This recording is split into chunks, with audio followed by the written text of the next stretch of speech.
Good Saturday night, Facebook and YouTube. How you doing? I am Kendrick, the sports guy, and you are watching Saturday Night Sports Buzz, where we talk a little bit of sports, some of the sports stories that has got the eyes and the ears of the sports fanatics or some sports fans.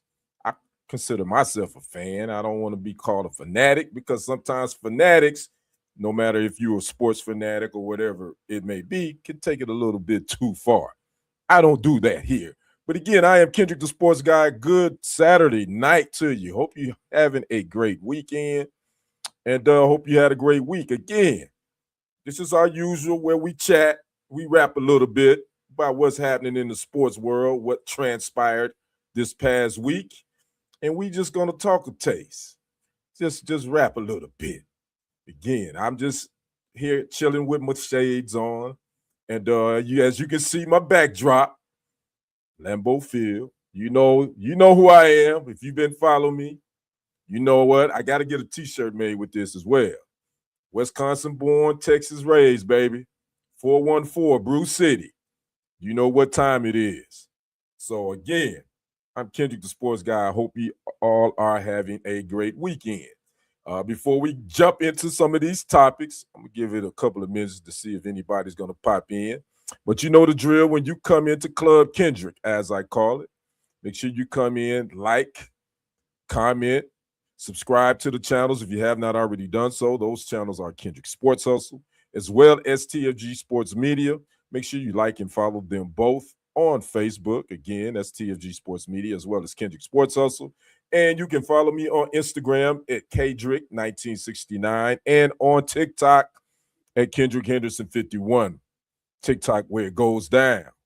Where I do a lot. I ain't gonna say I do a lot of live, but once the NFL new season roll around, I'm gonna be live on TikTok and pump up my lives over here just a little bit as well. But again, make sure you come in, like, share, comment. Let me know where you watching from. Don't be hiding in the bushes. There's a lot of people I know that be watching but don't say nothing. Don't comment. Comment. Talk to your boy. That helps the algorithm too. That helps this Facebook and this YouTube algorithm. It helps it get this live stream out there. So again, this is a Saturday night sports buzz where we just gonna chat a taste a little bit about some of the hottest sports stories that has transpired over the past week. Again, make sure you come in, comment. Let me know where you're watching from. Again, if you haven't subscribed, make sure you subscribe to the channels on YouTube. That is TFG Sports Media, as well as Kendrick Sports Hustle. And share them to all your social media platforms as well. What do we have going on a lot this week? Well, we know the NBA is winding down. We got the Masters that kicked off. When was that? I believe on Wednesday, or I think it was Thursday. Got the Masters going on without Tiger Woods. If you don't know, you already know Tiger is in a rehab facility in Switzerland after he received that DUI after wrecking his SUV down there in Florida about 2 weeks ago, I want to say now. So we do have the Masters going on. I think Rory McIlroy is sitting up top on that. We also had today Tyson Fury came out of retirement and had a boxing match on Netflix. We're going to talk a little bit more about that here in a second, but we're going to talk more so about Floyd Mayweather Jr. Money Mayweather. We're going to talk about that. But first, let's go ahead and jump into the NBA playoffs. No NBA games tonight, but the regular season ends on tomorrow. And pretty much we got all the seedings and all that pretty much is wrapped up, except there's a few teams that could be jockeying for positions in the Western Conference. But as far as the Eastern Conference is pretty much set. The Pistons are the number one seed in the Eastern Conference. The Thunder are the number one seed in the Western Conference. The Thunder it was going to end the season again with the best record in the league. Again, there's a couple of games on tomorrow that'll end the season, and all those games pretty much tip off tomorrow night. So there are no afternoon NBA games on Sunday, ladies and gentlemen. But here we go. The NBA playoffs is going to get kicked off here in about another week or two. As far as the seedings in the East, we got the Pistons again sitting the top at the 1 seed, Celtics the 2 seed, the Knicks the 3 seed, and the Cavs the 4 seed. Now in the East, this is where it gets tricky. The Hawks, the Raptors, and the Magic are all pretty much right there together, as well as the 76ers. 5, 6, and 7, and the 8 seed in the Eastern Conference, it could kind of flip-flop after whatever happens tomorrow. So right now, we do know the play-in games for the Eastern Conference. We do know the Hornets and the Heat are in the play-in games. That is a fact. We do know those teams are in there. But as far as the 5, 6, 7, and 8 seed in the Eastern Conference, that could kind of change a little bit depending on what happens on tomorrow. But staying in the Eastern Conference, I think the Pistons has pretty much led the way from start to finish. And they've kind of quietly has put together a nice season. Cade Cunningham has been their Mr. Go-To. He injured his what? He had a collapsed lung the last couple of weeks, so he had been out, but he returned to action, I want to say, this week. So the Pistons, as far as the Celtics as well, they got one of their main guys back, Jason Tatum. They got him back a couple of weeks ago, and he's been balling out. So a lot of people are looking at the Celtics might be the team that may be coming out the East. As far as the Knicks, they've kind of been up and down, but they were able to get in. They're the 3 seed. And Mike Brown in his first year, he's had to come in and try to kind of keep up with Tom Thibodeau, what Tom Thibodeau actually had put in place. After I think Thibodeau was the head coach of the Knicks for 4 or 5 years before they let him go. Thibodeau came in with his no nonsense. He's a defensive minded coach. He kind of set the scene there. Gave the Knicks a little bit more of a different atmosphere with this no nonsense approach. But that kind of rubbed some players the wrong way too. I would read later on. So again, the Eastern Conference, again, I think when you look at it from top to bottom, the 3 top teams in that conference, it's the Pistons, it's the Celtics, and the Knicks. And as far as the other teams, Cavs, Hawks, Raptors, Magic, 76ers, I think eventually they're gonna be getting fishing poles. They're gonna be fishing on Lake Michigan or whatever. Because I just think at the end of the day, I think the Celtics probably is the team that's really gonna probably end up coming out the East. That's my gut feeling is telling me the Celtics is probably going to be the team that come out the East. As far as the West, I think this is definitely a stronger conference. I think it's been that way for a while. The Thunder, until somebody knocks them off the pedestal, they are the team to beat. They ended with the best record, or will end with the best record in the league. They're 64-17. The Spurs are looking pretty dang good too. Number 2 seed with their all-star player, Victor Wembanyama, who's back from his injury. Matter of fact, he met his 20-minute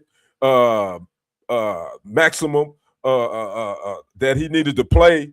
I think it was the last night or the night before. He had to play a minimum of 20 minutes to reach his 65-game regular season action. So because the NBA got a new rule that you have to play a minimum of 65 regular season games to be eligible for all those awards, i.e., MVP awards, as well as many others.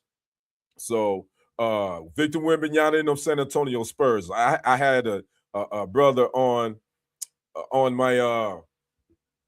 my TikTok earlier.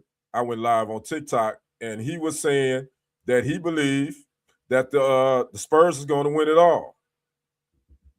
And he thinks they're going to take it all. I think that's going to be pretty tough. Again, that Western Conference is tough to get through. I think the Thunder is not going to go down easy. I think the Nuggets are always going to be there in the mix. The Lakers, they got some injuries. I don't know, but the Lakers, I don't know what to make of them. But they're going to have a tough first-round matchup if the seeding holds up the way it is. I think I just had a comment. There go my auntie. Hey, auntie. My aunt Ruth, where she says the Spurs. That's what the gentleman that was on my TikTok live said as well. I think the Spurs are going to be there. I think at the end of the day, the Spurs and the Thunder are probably the two best teams in that Western Conference. But I think the Nuggets is going to probably have something to say about that as well. Again, the most interesting matchup in this Western Conference is going to be the first round matchup because this is pretty much locked in. It's going to be the 4 and 5 seeds, and that's the Lakers and the Rockets. I think that's going to be the series all eyes are going to be on. Can 41-year-old LeBron James, will he be asked to carry this team a little bit more due to their injuries to Austin Reeves, who's I think out 4 to 6 weeks with the oblique injury. Luka Doncic isn't 100% with that left hamstring injury that he went overseas to get some extra medical attention. So again, it's gonna be on LeBron to try to carry this team. And that first round series isn't going to be easy against the Rockets with Kevin Durant and the rest of them young fellas down there. So that's going to probably be the matchup that everybody really going to be looking at in this first round because, again, it looks like that the Lakers and Rockets is pretty much locked in at that that matchup with the 4th and 5th seed. So, again, the regular season for the NBA, it ends on tomorrow. There's no games tonight. All the few games that happen on tomorrow, on Sunday, they all are evening tip-offs. So we will definitely keep you posted on that. We will talk more about the NBA playoffs once they get going. And I'm not. It's too early for me to call who's going to win this thing. I don't know. I think the Thunder is the favorite. I think when you think about what they've done all year, they've been pretty consistent. When it comes to they hadn't had a lot of speed bumps. Shai Gilgeous-Alexander, he's probably between he and Victor Wembanyama, one of those two is probably going to win the league's MVP award, in my opinion. So I think the Thunder is going to be the team to beat overall, but I think the Boston Celtics out of the East will probably have something to say about that. So there you have it. We'll talk a little bit more again about the playoffs. The NBA playoffs once those get going. We're gonna stick with a little bit of basketball. We gotta talk about this trademark war. We got a trademark nickname battle that's going on, ladies and gentlemen, and it involves a legendary NBA player, a current NFL player, and a legendary UFC MMA guy. Yeah, Iceman. I know my auntie probably could answer this. Who is the original Iceman for you, auntie? My aunt Ruth Ware is watching, if she still is. I know for me, George Gervin, Hall of Famer, played in the ABA originally with the Virginia Squires. He ended up playing a lot of years, most of his career in the NBA with the San Antonio Spurs. He would play with the Bulls for a few years, but again, there is a legal battle that is now going on between Chicago Bears quarterback Caleb Iceman Williams. Again, NBA Basketball Hall of Famer George Iceman Gervin and UFC MMA legend Chuck Mr. Iceman Liddell. And it is hit the courts. It is in the courts. Just to give you kind of just a quick my auntie said she agreed. She agreed that it should be George Gervin. Well, the legalities of this, I have to take my emotions out of it. I got to look at it from a legal standpoint. Here's the thing. Caleb Williams actually he filed his paperwork with the U.S. Patent and Trademark Office back in March the 16th to be exact, to trademark Iceman. His teammates this year gave him that nickname. It wasn't he that bestowed it upon himself. He said his teammates did because Caleb Williams had a pretty damn good year. And it pains me to say that with him being a Bears quarterback, but I got to give it up. He had 7 fourth quarter quarterbacks this year that led the NFL. So his teammates decided to start calling him Iceman. Well, Caleb Williams decided to file his trademark paperwork on March the 16th. But he didn't know that there was a legend that went by that nickname. which I wouldn't expect him to. Caleb Williams is what, mid-20s? He wouldn't know about George Gervin from the 70s. He wouldn't. He just wasn't young enough. His dad did, but he wouldn't. So he went ahead and filed his trademark papers. But what was interesting to me was George Gervin hadn't trademarked Iceman. So he, through his company, trademark, he went and filed his papers 4 days after Caleb Williams, that is George Gervin, through his holding company, his investment company. So I'm sitting here like, man, I'm like, Iceman did not have this trademark. That somebody dropped the ball on that. He missed his finger roll. So he filed his paperwork back in March as well. Well, to throw a whole twist to this whole trademark war, Chuck, Mr. Iceman Liddell, he had already filed trademark papers with the U.S. Patent and Trademark Office for the nickname Iceman back in 2022. So you put all that together, technically, legally, Mr. Liddell, Chuck Liddell, is probably going to win this legal battle because he actually filed his trademark first. And it's been approved, but here's the kicker to that. It hasn't been finalized because Liddell has not actually used that nickname for any commercial purpose, not for any merchandise or for any type of things like that. So it's been approved, but it hasn't been finalized. So it's kind of still open. But legally, he actually filed his trademark papers first, basically almost 4 years ago. So I've been reading up on this, and according to a lawyer that talked with Front Office Sports, most likely Chuck Liddell is probably going to win this trademark battle, but this will probably be an ongoing situation that will go on probably for months and possibly years. So I'm sitting here like, man, how in the world did George Gervin not trademark that? But then I think about being back in the 70s. A lot of these athletes probably wasn't thinking about things like this, about how having nicknames and being brand ambassadors for certain items. How if they, Dr. J, see, I'm assuming Dr. J trademarked his name. I'm assuming he did. I would think so, because we know Dr. J, that was his nickname as well back in the 70s. So hopefully, I should have looked that up, but I'm assuming Dr. J trademarked his. So I just thought that, man, I can't believe George Gervin dropped the ball on that. But for me, regardless of how this ends up in court, George Gervin's is going to be the original Iceman. Now, it's no big animosity. Let me make this clear. Even though that they're going through this trademark war situation, I listened to some sound bites from Caleb Williams. He's like, hey, George and I hadn't talked, but we will. He said, we're not into it. We're not, in a argument over that. It's just now you got to allow the legal system to let it play out, and it goes from there. So anybody that want to use this Iceman nickname, we don't know and how it's going to end up, but it looks like it's leaning toward Chuck Liddell is probably gonna win this thing. So we'll keep you posted on that. Make sure you keep it locked here, and I'll let you know how this turns out. Again, I think this is probably going to be in the legal system for quite some time. But hopefully George Gervin will continue to be able to be called the Iceman. That's my thoughts. That's what I hope. So speaking of another nickname, we got to talk about Floyd Money Mayweather.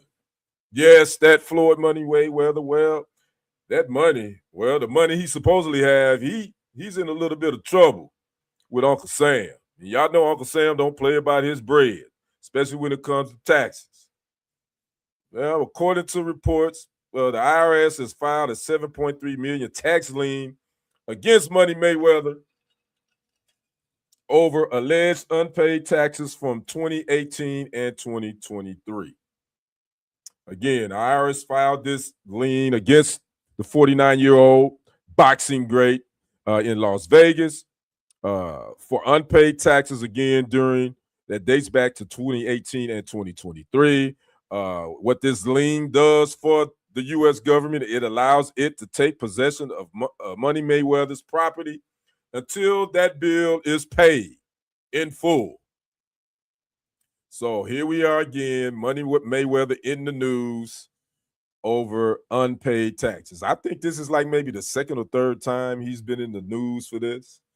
And he's supposed to have all his money. According to what I read, that he's gross, he's generated over $1 billion in revenue over his career.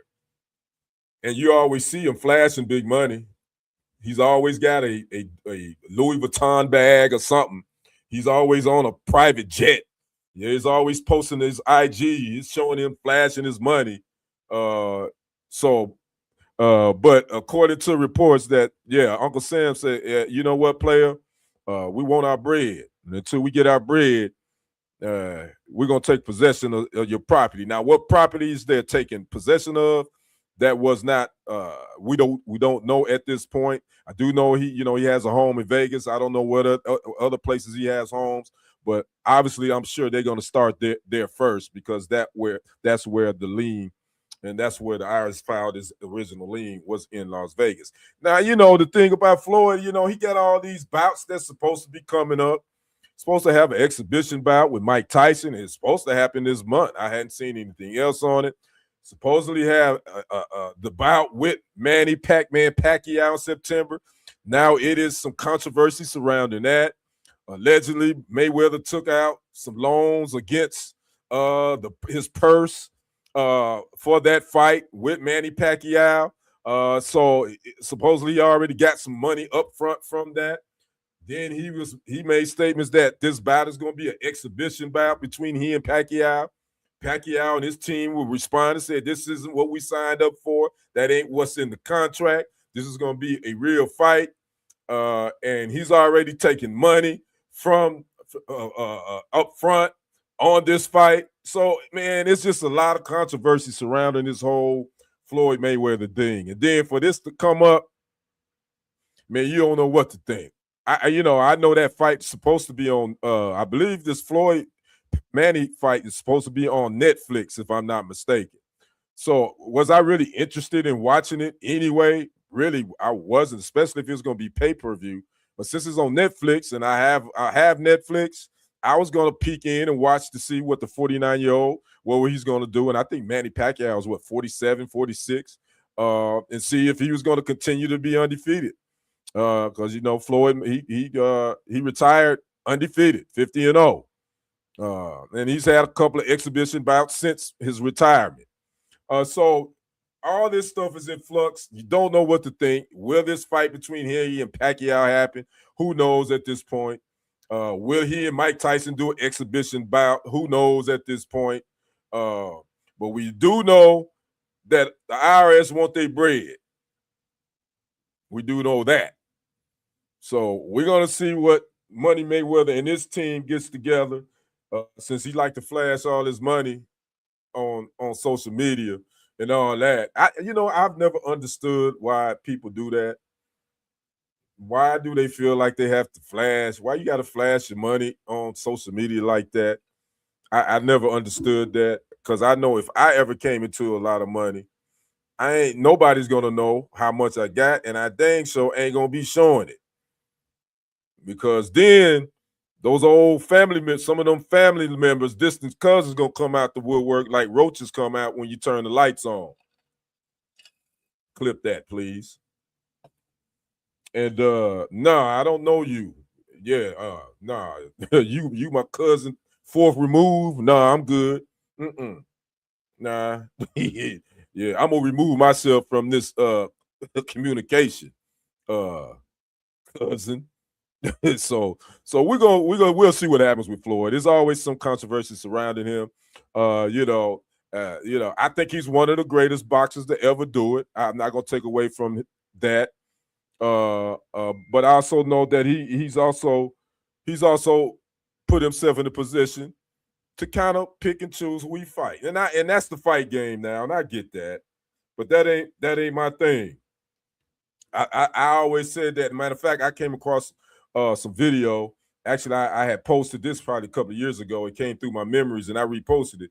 Pernell Sweet Pea Whitaker. If you remember Pernell Sweet Pea Whitaker, I think he would have gave Floyd Money Mayweather some big problems, because he was he was Floyd Mayweather before Floyd Mayweather, in my opinion. I think he just had he was a bigger puncher. But far as his defense, far as his jab, far as his footwork, far as what he could do in the ring, Pernell Sweet Pea Whitaker was that dude. Straight out of Norfolk, Virginia, by the way. And he passed away a couple of years ago, too.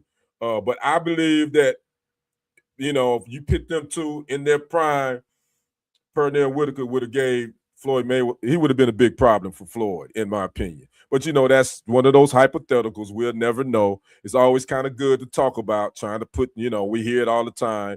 You hear it, especially in basketball. We talk about certain players playing against certain players in different eras. What would have been like?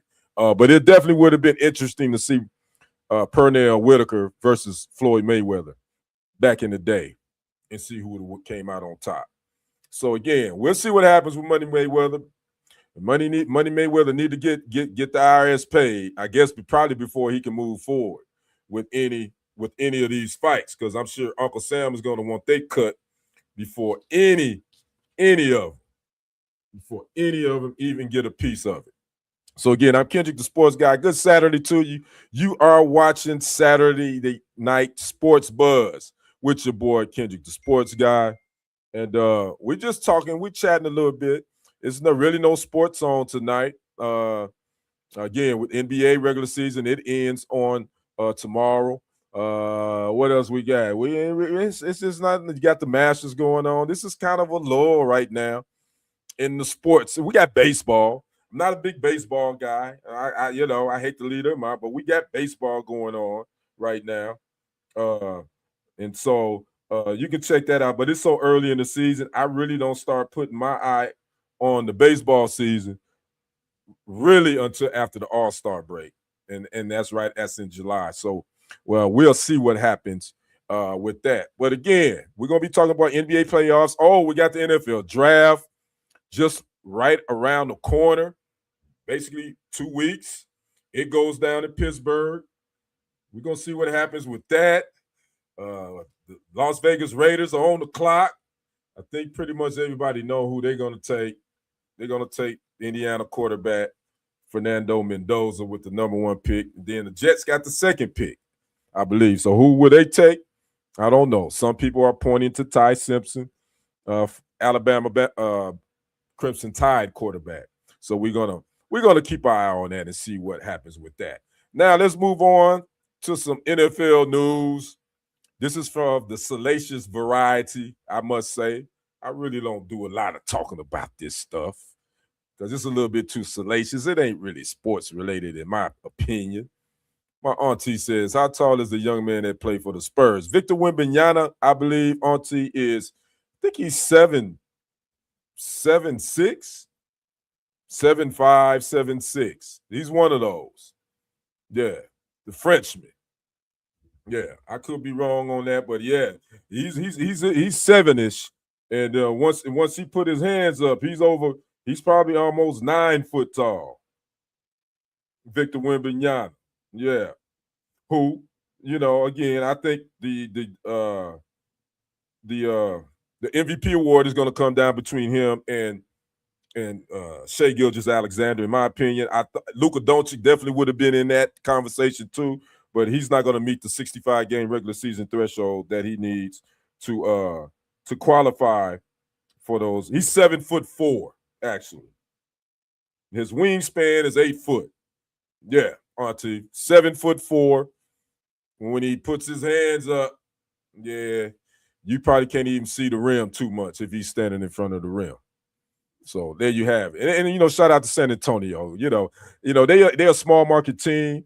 They had their good run under Coach Pop and Tim Duncan and David Robinson and Mario Ealy and Tony Parker and all those guys. And they fell off a little bit the last couple of years, but look like they're trying to get it back down there in San Antonio. So there you have it. But we got to talk about Mike Vrabel, head coach of the New England Patriots, AFC champs, made it to the Super Bowl, and Diana Rossini, who is a sports writer, reporter for The Athletic. Well, some photos came out. TMZ, I think, was the first media outlet to post them, which they normally are when it comes to salaciousness. Well, some photos came out between these two. They were out at the NFL league meeting that was going on in Phoenix last week, and they were caught in some poses that weren't very complimentary for married folk. If you don't, both Mike Vrabel and Diana Rossini are married, I should say. And these photos, I don't know who took these photos. Some the paparazzi, as they say, they were able to catch them. It looks like they were like holding hands, and they had a hug, and things of that nature. And again, TMZ was the first media outlet to post it, and then it just created a firestorm. It started trending on social media, and then you had a lot of people talking about it. You got podcasters make, doing shows on it, this and that, and I don't know. I saw a couple of photos. The optics of it, I must say, doesn't look good for two married people. I would say that. It definitely doesn't look good. Just from that aspect. And from the professional aspect, I have to say, it doesn't look good for Diana Rossini, because as a sports journalist or a journalist, no matter whether you're in sports or news or whatever, if you're getting cozy with certain players or certain uh, administrators or coaches for in a league that you work for, that you write on, and that you cover, that could put your journalistic integrity, give it a question mark. Your journalistic standards may take a hit. Again, I definitely I saw a couple of the photos. It doesn't definitely look good, but both Vrabel and Diana Rossini denied any type of not relationship outside of professional. They both made statements. The Athletic, again, who Diana Rossini writes for, came out supporting her 110%. But then I think I saw something where they've kind of walked back, that is the Athletic, and they've kind of told Diana Rossini to kind of chill out for a minute till we do some more investigating, see what's happening. So again, there's a fine line between developing a relationship with the people you cover, and when I'm speaking on sports and news or whatever, and a relationship maybe going a little bit too far. Again, I get it. You wanted to have. I worked in the television news sports industry for roughly almost 30 years. You do want to develop a relationship with someone or an organization or a person that you cover consistently, because you want to be able to feel like you want that person that you're covering to feel like they comfortable, they can trust you. And as a journalist, you want to gain that trust for them to be able to get that interview, to get sound, to talk about things. So it is a fine line that you walk between being a journalist covering someone or a organization and getting to know them, and then it kind of crosses the line. You have to be very careful with that, because a lot of people would look at that as, oh, okay, I see how she got, I see she not going, or he or she, because I don't want to just say it's women, it's men too sometimes in the journalism game, sports journalism, where the consumer, the person, the fans that's watching is, oh, I see, oh, they not going, this reporter, they didn't write about that, they didn't write about that story that because it was negative. They didn't go to try to get the whole story. And then they'll see that person do reports that shine or puts the good light on an organization or a person. Yeah, that people, fans ain't crazy. Fans are not stupid. They can see when there's a fine line being walked, or when the reporting is biased. That they can see it. And with me, used to being in that game, I definitely can see it since I'm sitting on the sideline now, and I can watch news and sports casts, and I can even watch podcasters. I can tell the way they cover certain stories that they cover it that way because they friends or they got a close relationship, especially if it's something negative. But when it's something positive, they all you can't beat them in front of the microphone. So again, that's going to be interesting to follow. And I'm gonna keep my eye on this to see what happens. As far as should she lose her job over some photos that could be looked at, maybe compromising? No, I don't think she should be fired. I don't think so. I think you should, possibly she's probably going to be reprimanded, but possibly I would not allow her to do any reporting on the New England Patriots nor Mike Vrabel.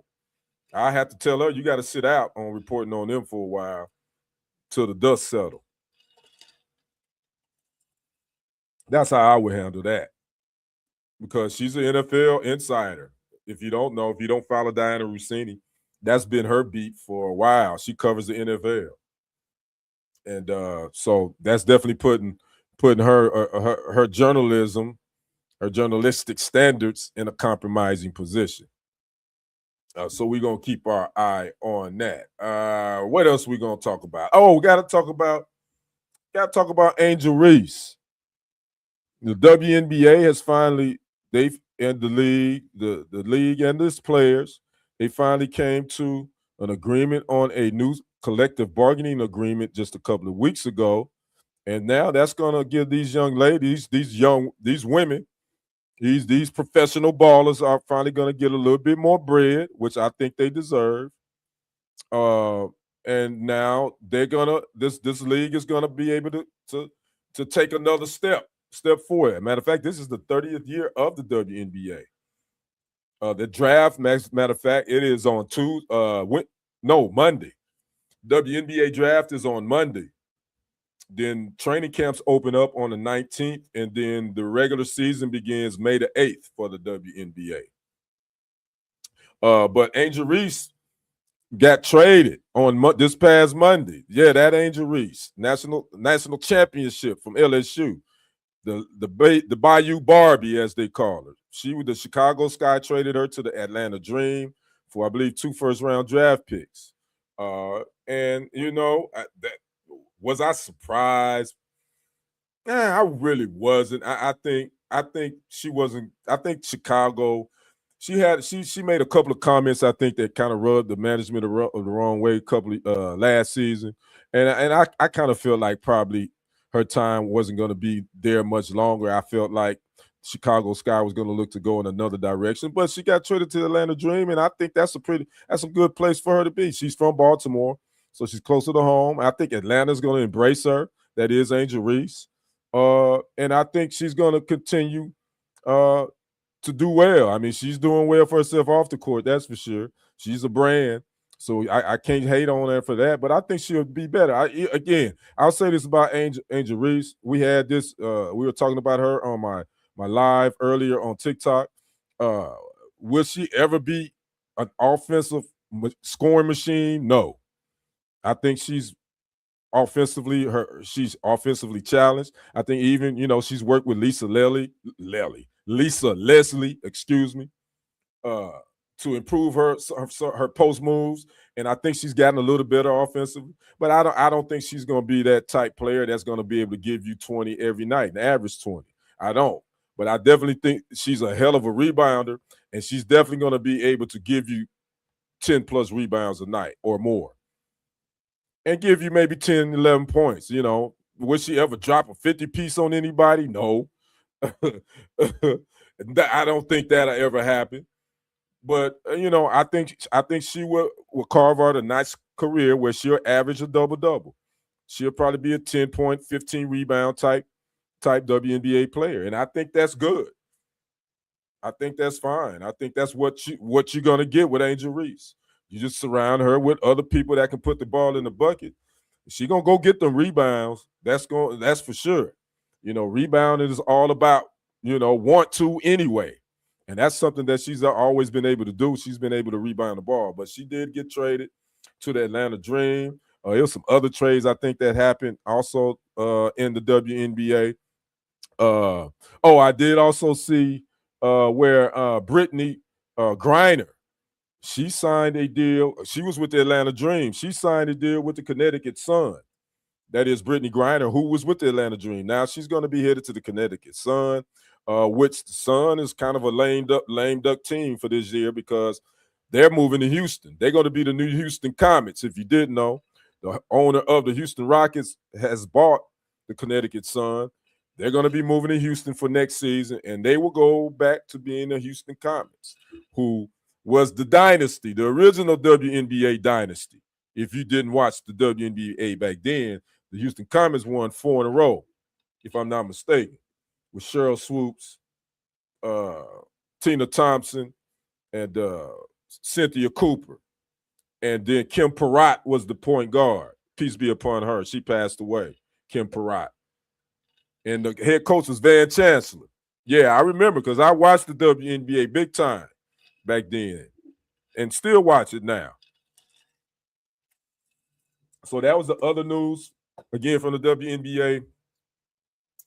Brittany Griner is headed to the Connecticut Sun. I think I didn't see the numbers on the deal, but she signed a deal to be with the Connecticut Sun. Again, who I said they are a lame duck franchise because they will be moving to Houston for next season. So that's pretty much it for the sports buzz for the night. Got some R&B buzz for you, for my R&B fans. I was scrolling them social media streets, and guess who's getting ready to go in? They taking it on the road in a duet concert, and it will be called the R&B tour. By the way, that is none other than Usher Raymond and Chris Brown. If you into the R&B, I'm into it. But Usher Raymond, or as Ludacris call him, Ursher, he put the R in there. But Usher Raymond and Chris Brown will be touring, and it will be called the R&B tour. And it is supposed to jump off sometime later in 2026. And I'm quite sure it's going to be crazy. Them ticket prices are going to be crazy. I'm sure it's going to be women all over. It's going to be mamas and daughters all up in that joint. Again, the Chris Brown, Usher Raymond tour it's official. It is going down. It will kick off sometime later in 2026. I got quite a few, Usher, that Confessions album, and that's one of the dopest R&B albums that came out in a minute. Chris Brown, I wasn't never really a big Chris Brown fan, but I liked some of his joints. But he's that dude. So you got two of the legendary, the younger I don't want to call them younger generation because they kind of are they the millennials? They may be a little. I don't know where they fall because I think Usher is like what 30. How old is Usher? Usher probably right at 40 now. I'm assuming. I don't even know how old Usher is, but I'm getting ready to see. I'm assuming he's oh shoot, Usher's 47. Wow, I didn't know Usher was that old. I thought Usher was around 41, 42. Usher knocking on 50. Okay. He right around there he 10 years younger than I am. I did not know that.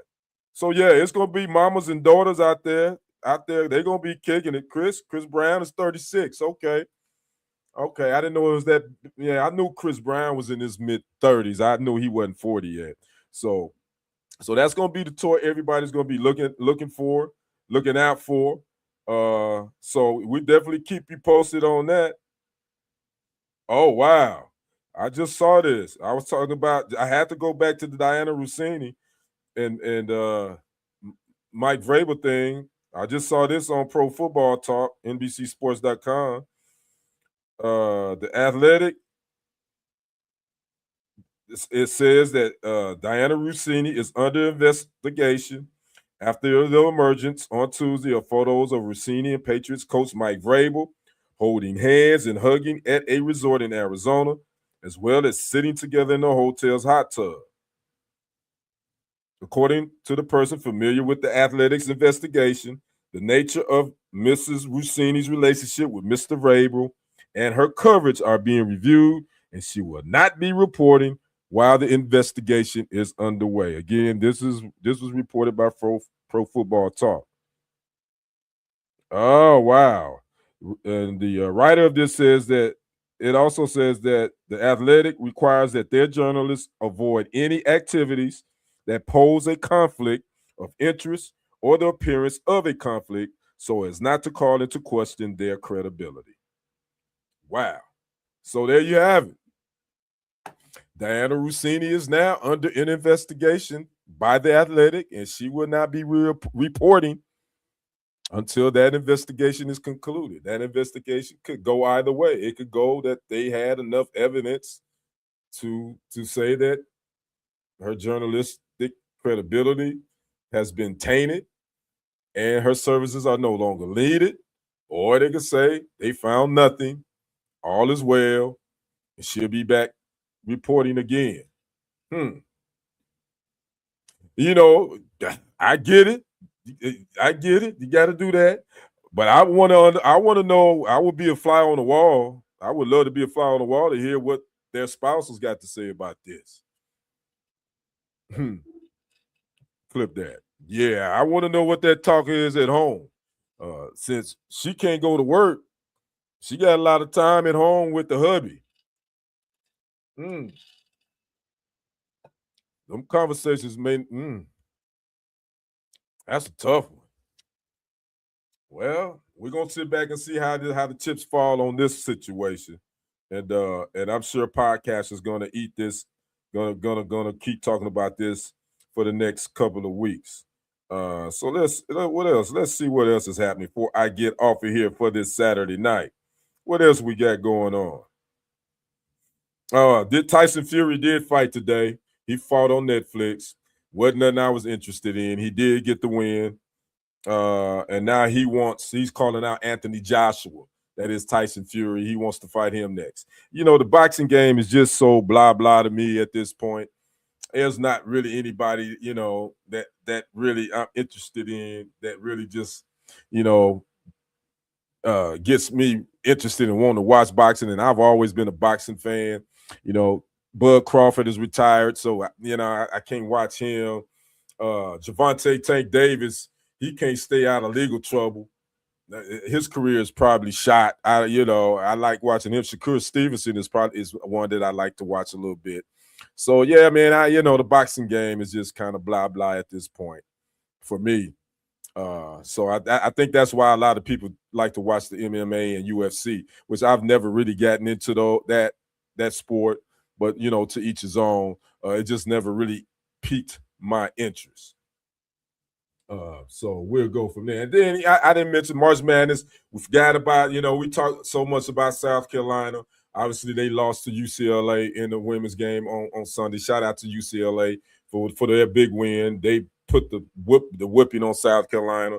Head coach Don Staley. We all know that controversy between her and Gino Auriemma with Connecticut. He would put out one statement, and then a couple of days later, he would put out another statement, including Don Staley's name, and Coach Staley would say that they've talked and they want to put it behind them, yada, yada, yada. Well, the men had their finals, and Michigan got the win over Connecticut 69-63 to win their second national title. Their first since, 1989. So it's 38 years, I think. 1989 when Michigan won it. Glenn Rice, Ramil Robinson were on that team. I think Bill Frieder was the head coach. Yeah, he was still. I think Bill Frieder was the head coach. Steve Fisher would take over for him later on. Then that's you remember Steve Fisher with the Fab Five with Chris Webber and Jalen Rose and Jimmy Jackson. I mean, no, not Jimmy Jackson, Ray Jackson and Juwan Howard. But shout out to Michigan, the Big Ten. Who would have thought it? The Big Ten got 2 national titles this year in college basketball. The women in UCLA. A lot of people keep forgetting UCLA is in the Big Ten. Michigan won it. So UCLA got 2 national titles on the college basketball scene. And oh, they got paid too. I think the money that the both schools got, the Big Ten, it was like a nice little chunk of change for March Madness. So shout out to those teams. So again, we're going to be getting ready for the NFL draft coming up in about 2 weeks. My Packers, we got 8 draft picks. We traded Dontavian Wicks to the Eagles. We got a 5th round pick out of that. So now we got a 2nd round pick at number 52. We got a 3rd round pick at number 84. We got a 4th round pick, number 120, a 5th round pick. And again, number 153. That's the pick we got from the Eagles in the Wicks trade. Got another 5th round pick at 160. Got a 6th round pick at 201, a 7th round pick at 236, and another 7th round pick at 255. So yeah, that we got a compensatory pick. One of those picks was a pick for we lost center Josh Myers. So 8 total draft picks for my Packers. As you can see, my backdrop, that's Lambeau Field, the frozen tundra. So we definitely going to be looking forward to that. We have no 1st round picks for this year nor next year because of the Michael Parsons trade. But you never know. Next week, you're probably going to start hearing a little bit more talk about people trying to make deals to move up into the 1st round, or some teams maybe be trying to move out of the 1st round to gather more picks to make some roster moves. So that's definitely going to be front and center for me in the next 2 weeks for sure. Because again, the draft goes down April the 23rd in Pittsburgh, April the 23rd through the 25th, and the number 1 draft pick, Fernando Mendoza, most likely he won't be there in Pittsburgh. He decided he's going to stay. He's going to stay. I think home is Miami, watching with his mom, and that's cool. I get it. You want to be with your family. Maybe some guys rather be around more of an intimate setting, be around family, though they're close family and friends that kind of have been traveling that journey with them. So Fernando Mendoza will not be in Pittsburgh for this year's NFL draft, and it's not unusual. Trevor Lawrence was the last number 1 draft pick to not attend uh, the NFL draft, which it's moved around the last couple of years. It used to be mainly in New York, but it's moved around since it was in New York. So it was at Lambeau. It was at Lambeau, matter of fact, last season. So there you have it. So again, that's about all I got for tonight, ladies and gentlemen. If any breaking news or anything like that happen, I definitely will pop in. I'm gonna try to do a little bit more live here. And again, you can catch me here, Kendrick the Sports Guy. That's right. Yeah. On the Saturday Night Sports Buzz. I'm gonna try to continue to be consistent. We're gonna try to keep doing this on Saturday nights. I ain't got much going on, but yeah, you can catch me here on YouTube and Facebook on Saturday nights, 8 p.m. Central Standard Time. 8:30 p.m. Want to keep it at that time. 8:30 p.m. Central Standard Time. If you ain't got nothing to do, come check out your boy. Make sure if you haven't already, like, subscribe to the channel. That is Kendrick Sports Hustle on YouTube, as well as TFG Sports Media. Doesn't cost you a dime. Go right over there, subscribe to the channel. Share this on your social media platforms. Do that. Make sure you like and follow them both. That is TFG Sports Media, as well as Kendrick Sports Hustle, right here on Facebook. You can also follow me on Instagram at Kendrick1969 and on TikTok at Kendrick Henderson51. So again, just to give you a little bit different look, yeah, come holler at your boy. Let's come chat a little bit. So we can talk more than sports. There's other things that I run across that sometimes that catch my eye and I want to talk about. I think next Saturday I want to talk about the sports podcaster beef. I don't know how much you all watch podcasters on social media, more specifically YouTube, but there's a disturbing trend that I've been checking out. At least for me, it is. We're seeing more and more of so-called social media beefs between sports podcasters, sports journalists. And unfortunately, they all look like me. And that is kind of rather disturbing because a lot of these guys have a big following. They got they played. That matter of fact, they've even played professional sports. Some of them have. Some of them haven't. Some of them are journalists. Some of them have a huge following. They got a big platform, but it seems that rather than talk about the sport itself, about the game, about some of the X's and O's, and so it's about beefing with one another. And I've noticed that it's become a big trend, and I'm saying that because most of the beefing I see is with dudes that I look like me, and it's dudes. Not only that, it's men that's going back and forth like a bunch of cackling hens. Again, I ain't got a big platform. I don't have, I'm building, but that ain't never gonna be my thing. I do my thing, you do yours. If you're doing good stuff, I support you, no matter who you are. But for some reason, man, this sports journalist game, this sports podcasting game, has turned into a big beef war, and it's kind of like hip hop now. Which I'm tired of the hip hop beef too. I've been tired of that. It's enough room and it's enough money for everybody to make money, and everybody have their own following. You have your own style. Now there are certain podcasters that I don't get down with, that I won't watch. Well, really, I'll be honest with you. Really, there's only one podcaster that I won't watch. I won't subscribe to, and his stuff never comes through my algorithm. Jason Whitlock. I won't. I refuse to watch him. Won't. Not that he cares. He doesn't know who I am anyway. But I just don't cut for him. I don't say no much about him unless he and Stephen A. Smith got this beef, and he got beef with everybody else. That is Jason Whitlock. But that's just the one guy that I just don't cut for. So I don't subscribe to his channel. Don't watch him. Watch him. Could care less what he's doing. If he's doing what he's doing, cool. Do your thing. I'm cool with that. He can stay over there. I stay over here. Again, I'm just a little small time podcaster with my own small following. So again, I'm not even on his radar.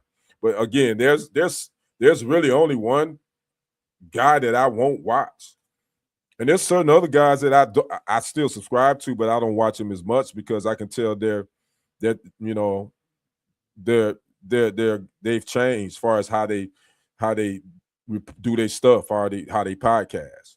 It's a couple of guys I won't say. I'm still subscribed to them, but I don't really watch them as much as I used to because they've gotten themselves in this beefing thing where they just keep beating the same subject over and over again, and it's getting old. But the unfortunate thing about that, then I'm gonna get off of here.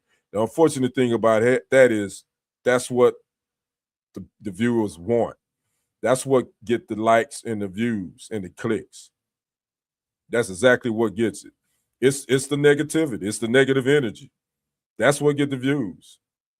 And that's unfortunate. But, that's the world we live in. That's the social media world we live in. The positivity doesn't get a lot of the views and the comments and the clicks. But boy, I see it firsthand even with me when I post some content that could be considered controversial or negative because it can be news. I guarantee you I get more comments and get more views on that than if I post a feel-good story about an athlete or somebody's doing great work or helping the community or out in their community doing something. Those stories don't get the clicks and the views and the shares. But boy, them negative stories do. And that's why them dudes produce it. And I think that's why you see a lot of these beefs. I think they created to create the likes, the views. Because at the end of the day, if you know how this game works in the social media world, the YouTube world, more specifically, that equals clicks and views and all that. That equals money. that gets put in your pocket. So I get it. So, but I don't want to be a part of that. But again, I think I'm gonna talk a little bit more about that next week because I'm quite sure there's gonna be something jump off this upcoming week. Somebody gonna have beef with somebody. we just got through with the Stephen A, the Jason Whitlock beef, and then we got the Stephen A, the Matt Barnes beef, Stephen A. Smith. Then we got Stephen A. Smith and Stephen Jack. Man, if it ain't one thing, it's another. Then we got the Emmanuel Acho, and man, listen, there's always something. There's always something in the sports podcast world, especially on YouTube. But anyway, that's neither here nor there. So let me get off of here. Again, I'm Kendrick, the sports guy. I'm glad my auntie. Thank you for popping in, watching your nephew. I appreciate your support, my aunt Ruth. Love you to death. She just made 82 years young on the 2nd, ladies and gentlemen. So that's the second. She's like my second mom. She helped my late mother raise me and my brother, man. So thankful for my aunt to still be around. My second oldest aunt on my maternal side. My third oldest aunt is about to hit 80 in a couple of weeks. Yeah. So yeah, and my oldest living maternal aunt, my aunt Lily, I think is about to hit 92, if I'm not mistaken, in July. So yeah. So you see my aunt, she even know how to write. My 82-year-old aunt, she even know how to write it in code or whatever. YW. You welcome. My aunt something else, y'all. Oh, she a Cowboys fan too, by the way. I don't hold that against her. She gives me the business about the Packers, and I give her the business about the Cowboys. So anyway, so yeah, I'm blessed to still have three of my mother's sisters still with us, and my only maternal uncle who had a born day last month too. My uncle Ira Joe, he made 70, I believe.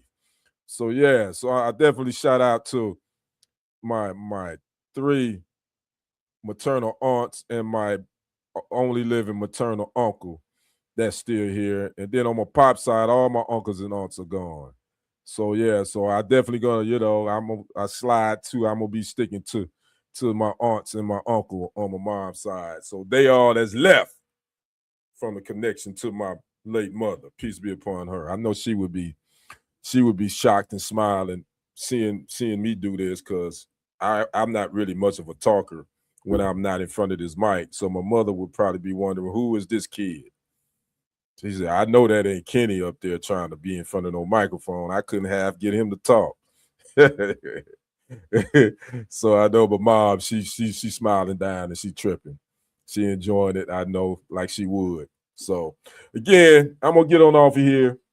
Again, y'all make sure y'all catch me here next Saturday. If the Lord say the same as I grew up on and a Kojic kid, if the Lord says the same, we'll be back here, same time, same bat channel. Kendrick Sports Hustle on YouTube as well as on Facebook, 8:30 p.m. Central Standard Time. Look for this. Look for this. I'm pointing you out. Look for that. We're going to be talking a little sports and a little bit of everything else. All right. All right, you all enjoy the rest of your Saturday night. You guys have a great rest of your weekend. And we will see you on the other side and on the next live stream. I am out. Peace.